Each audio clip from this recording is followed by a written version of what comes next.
a lot of headline-grabbing parts to that poll that I think were important. For instance, it was of the 78-79% of Egyptians who want Sharia in their country, of that, nearly 70% accepted the death penalty for apostasy. So that's around 62% total. And that's a big deal. That's a gigantic number. And that, of course, became headline fodder for a lot of people. And it is, I think, a really, disturbing fact about Egypt. Because the same poll was given to Tunisia next door, and the number of people who thought that you should be killed for leaving your religion was 5%. Actually, in Lebanon, it was 3%.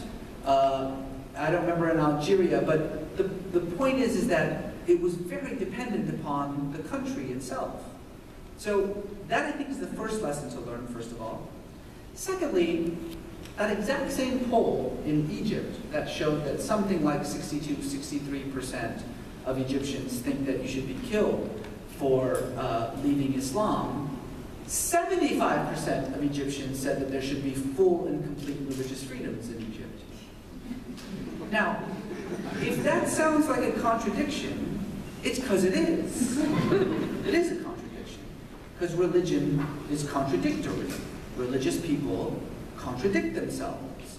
They hold contradictory ideas and contradictory values. And that's why it becomes so difficult to actually, figure out sort of religious expression through these pollings. I think that the lesson here to be learned is that there is a very serious problem in many Muslim majority states when it comes to integrating with what is expected of a modern constitutional state. I don't think that it's a coincidence that the countries that have the biggest problem are secular totalitarian dictatorships. One of the things that we hear a lot from sort of the armchair critics about Islam or about Muslims around the world is that the real problem is a lack of separation between religion and state. You've all heard this, right? If Muslims can just learn to separate mosque and state, then they'll be more modern, like we are in the United States, where we have separated religion from the state so well, so well. I think the problem is that that's a misperception of what's actually going on in the Middle East. There are two countries in the world in which there is no separation between the religious and political authorities, and that's Saudi Arabia, which is not even a country, it's just basically the wholly owned, it's like a multinational corporation that's the wholly owned subsidiary of a particular clan, and Iran is the other country. In these countries where we see the largest numbers of people espousing what can be seen as modern, anti-human rights, draconian values like stoning or being killed for apostasy. These countries happen to also be countries like Egypt and Jordan and Morocco and Algeria. In other words, secular totalitarian dictatorships that forcibly excise religion from society. Countries in which if you do express religio-political views, you go to prison. It's as simple as that. That's certainly the case in Egypt. If you're a member of the Muslim Brotherhood, you are in prison because it's illegal. It's illegal to actually express political views dictated by religion in Egypt. And so there's a lesson to be learned there about the way in which an enforced religiosity or an enforced secularism leads to the exact opposite in society. Do you know who is probably the most secular population in the entire Middle East? It's not Israelis, that's for sure. It's not Turks. It's not Turkey. It's Iran. It's Iran. poll after poll indicates that the religiosity of the Iranian people is very, very low. Why? Because the state is religious, that's why. Because the state enforces religion, which then saps the interest in religion from the population. So, all of this is to say that we do have to take these situations very seriously, but we have to take them in a country-by-country basis. We have to understand that these are issues that have far more to do, well, not far more, but as much to do with religion as they do with a particular culture, a particular nationality, a particular history, than they do with any kind of general overview about Islam. You can't take a poll about Egyptian views on apostasy and have that poll have any meaning in Tunisia, which is right next door, right? You can't do that because those values are completely at odds with each other, despite the fact that they're both Muslims, they're both Arabs, they're both North Africans, they both have experienced colonialism, they both have dealt with the same instability, and yet one has this particular view and one doesn't. That's the problem with generalizations, is that they always fall short, and that's why we should avoid them. Again, that doesn't mean that this isn't a real problem in certain places of the world, and we should focus our energies on those places if we're going to solve them. But that's a far cry from making some sort of larger point about Islam based on what we see in Egypt or in Pakistan or in Iran. I have time for one more question. Yes? So this idea that information is not the way to combat bigotry makes so much sense. So then you spend a lot of your time and energy disseminating information and truth on the news cycle. So how important is that? Do you have any faith in the efficacy of your efforts there? And what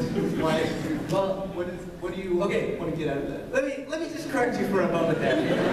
Because I actually spend as little time as humanly possible on cable news trying to spread information, precisely because I know that it's not that efficacious.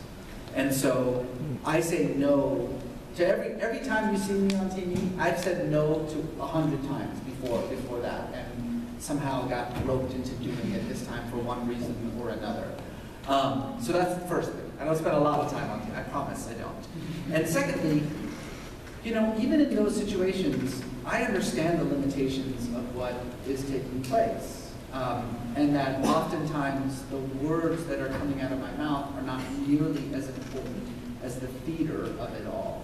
And so I try very hard to focus on the theater, because I know that that's what's going to get through. That said, the reason that I do what I do, the reason I teach creative writing, the reason that I work in the creative fields and no longer in academia, which I've kind of abandoned, is precisely because of this idea.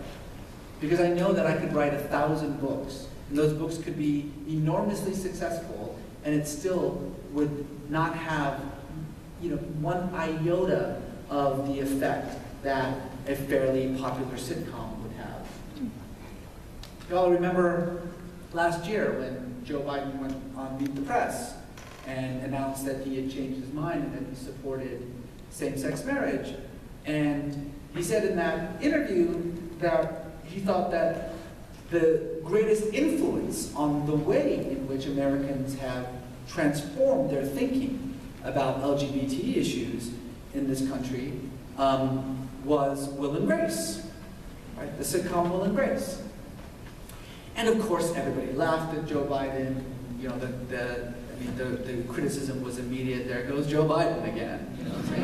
Another stupid thing coming out of Joe Biden's mouth.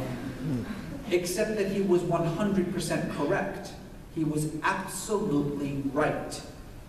The massive pendulum swing that occurred in this country over the last decade and a half, where we went from huge majorities, 70% majorities in this country, being against same-sex marriage to 70% of majorities in this country being for it. In fact, the majority of Republicans are for same-sex marriage in this country. Did not occur because we learned scientific information about gender orientation. Of course not. You know how it occurred? Through relationships. That's how. Because we all realized, yeah, we actually know gay people, we know LGBT people, and they're just like we are. And if you don't know an LGBT person, turn on any channel after 8 p.m. You can watch any sitcom, and there is now a gay character on there. And the integration of an LGBT story, right, an LGBT worldview in our general pop culture radically transformed the way that this country thought about LGBT issues, about LGBT people. That's how minds are changed. That's how perceptions shift. And so, yeah, I'm going to keep writing books. And yeah, I'm going to, occasionally show up on these god-awful cable news channels that no one should watch for any reason whatsoever. No, none of them. Any of them. MSNBC, Al Jazeera, none of them. You can be watching any of them. Let me put it as simply as I possibly can. If your news comes with commercials, it's not news. Okay? Simple as that. But I have undergone myself a radical transformation in the last 5 or 6 years. 90% of my efforts now are in the field of film and music and television, pop culture, fiction, that storytelling. That's what I focus on now because I know that that's what matters. That's how people change their minds. The integration of other people's stories into your own story. That's how worlds change. And if you get nothing else from this conversation, I hope you at least get that. Thank you very much, everyone.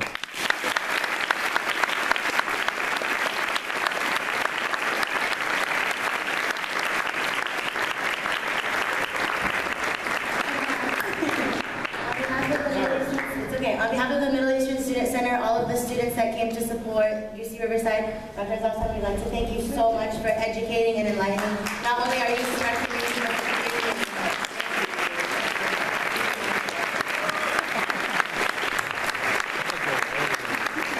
I think Dr. Azalsan said it best. Celebrating our differences in order to break down that fear. And I think that the Middle Eastern Student Center here at UC Riverside does an amazing job of doing that. So we wanted to thank everyone who's involved, everyone who supports the Middle Eastern Student Center.